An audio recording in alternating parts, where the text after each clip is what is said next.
Alright, what is up YouTube? Steel Shogun Shien here with Team Floodgate, and welcome to my very first deck discussion corner. I'm going to be showing you my Madolche deck, talking about how I think they could do in the meta currently. And yeah, so let's just jump right into it.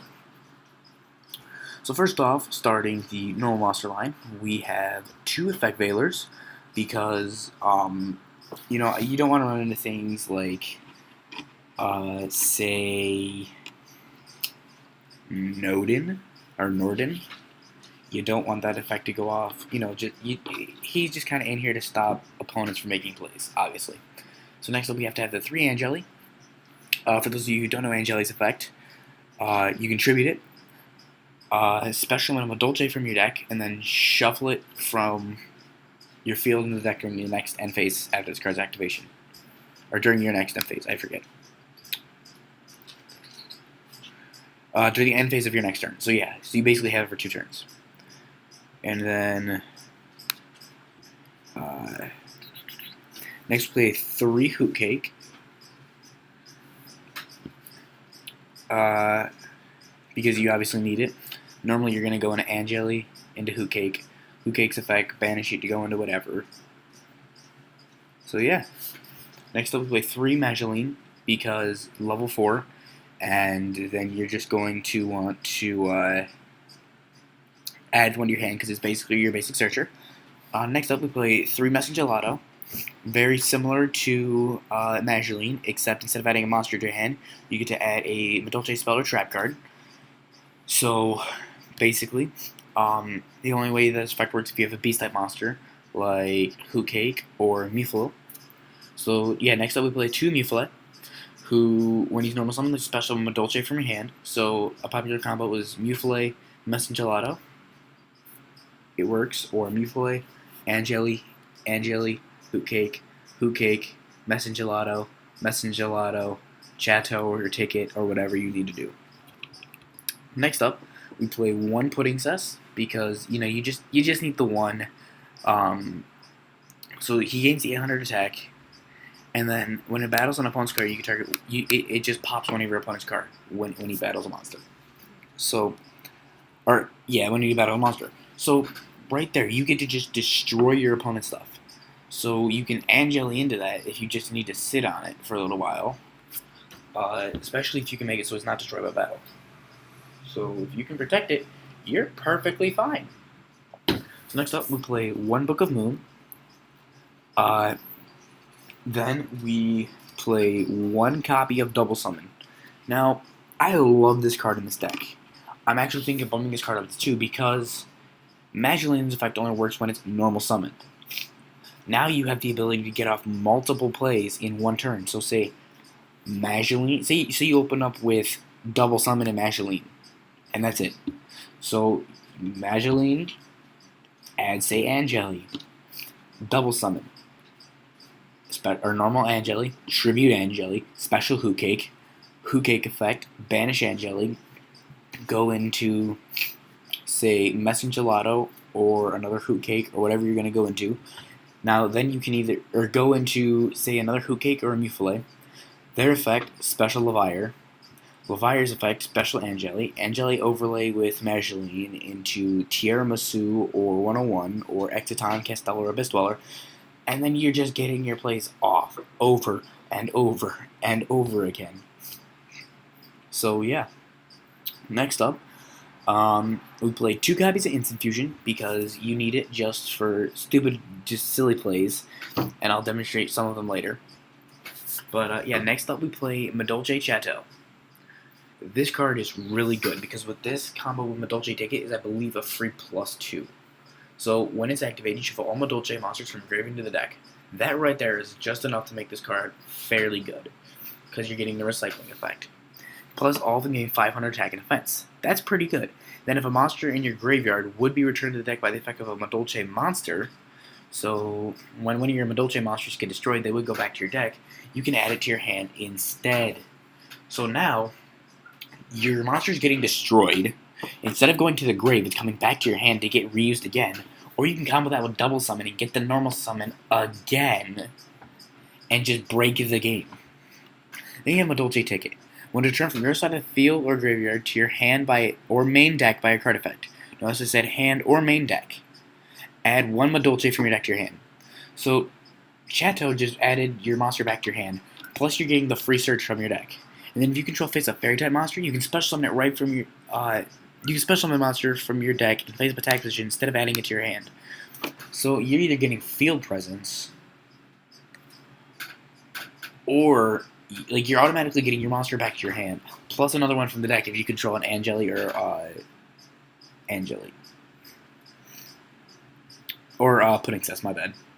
So next we'll play the 2 MST, 1 Bottomless, which could go up to 3 because OCG banless. Hey, Konami. Hey, Konami. Yes, listen to us. Please, do right by us for once.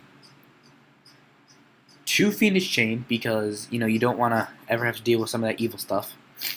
2 Madolche Palooza, just because you're stuck with a lot of stuff in your hand. You just want to special summon it. You don't want it just sitting there because, not all of it's good.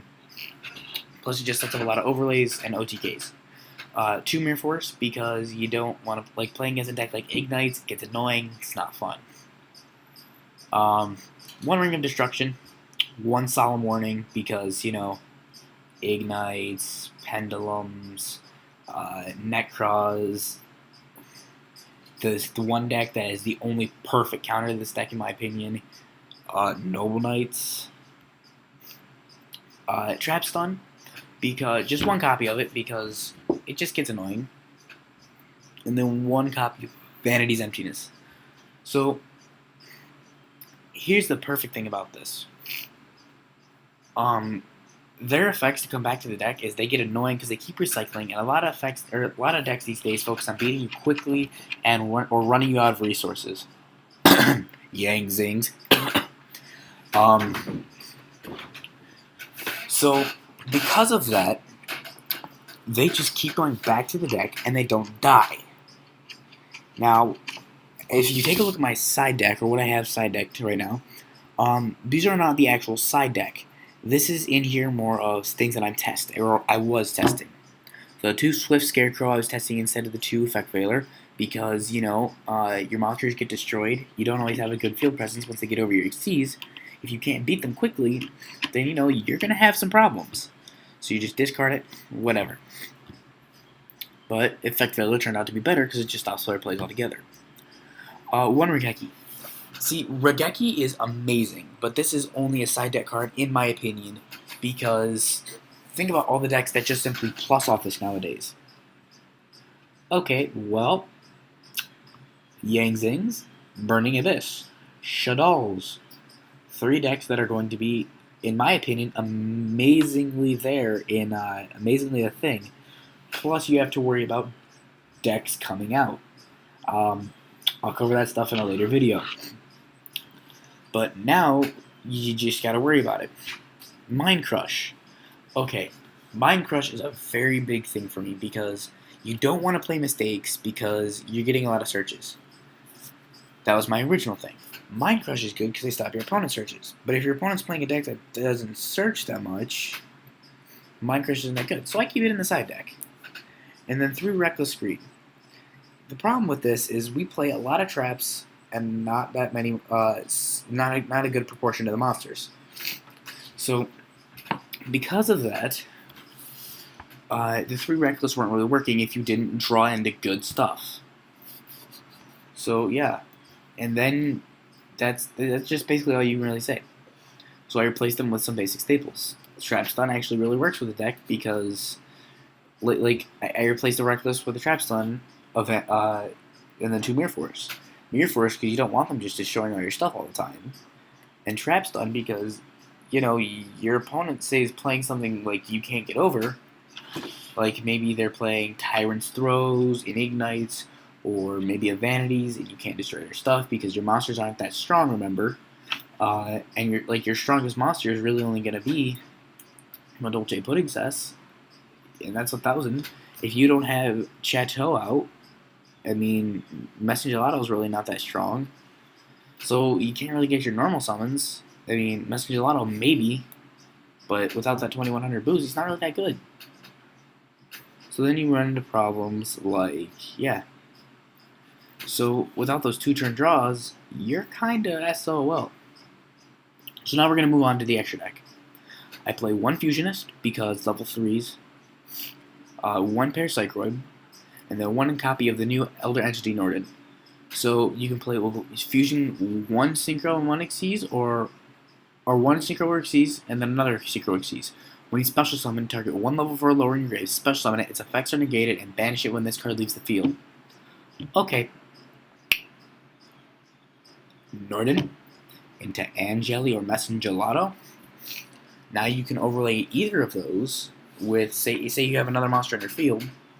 Now you can leave Norden on the field to get just prevalence and other things. Overlay with Norden for other things.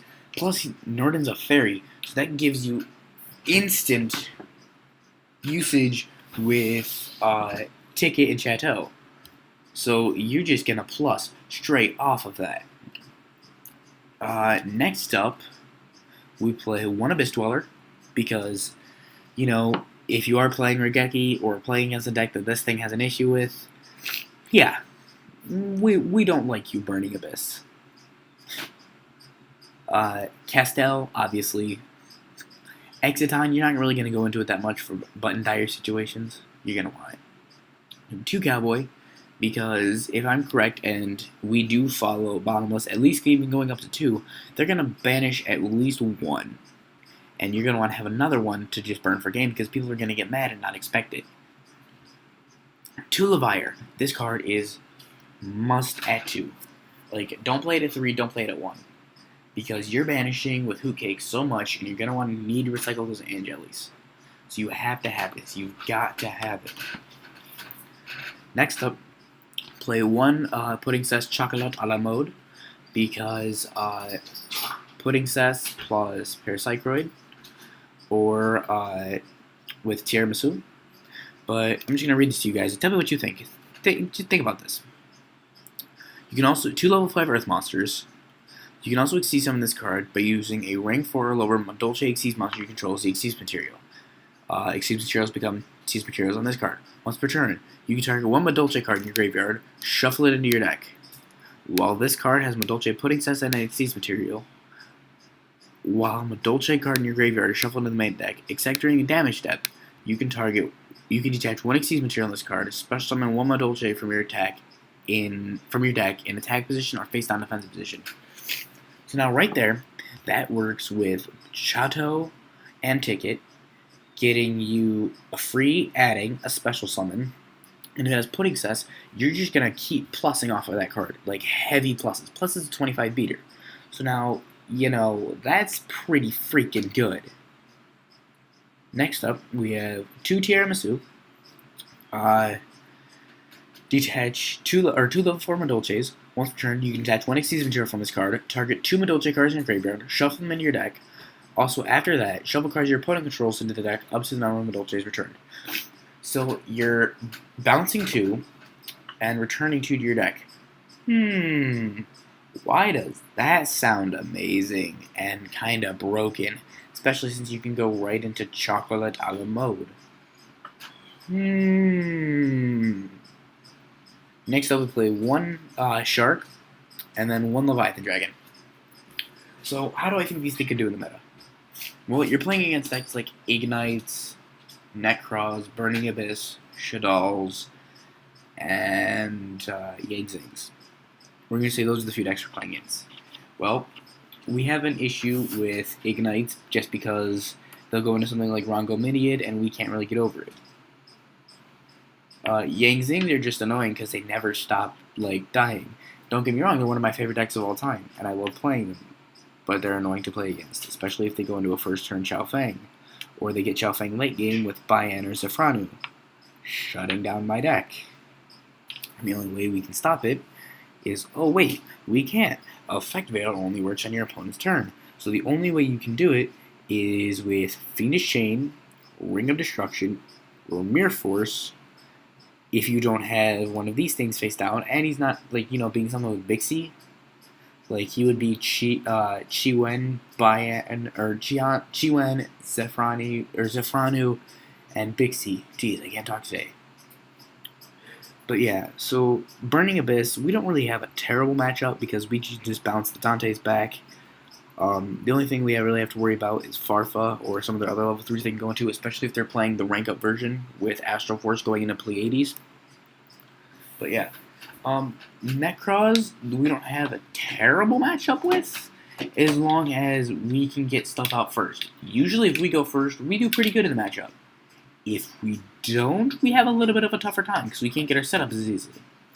But it's definitely doable and not actually that hard. For Noble Knights, once they get out of Sacred King, good luck. Just good luck.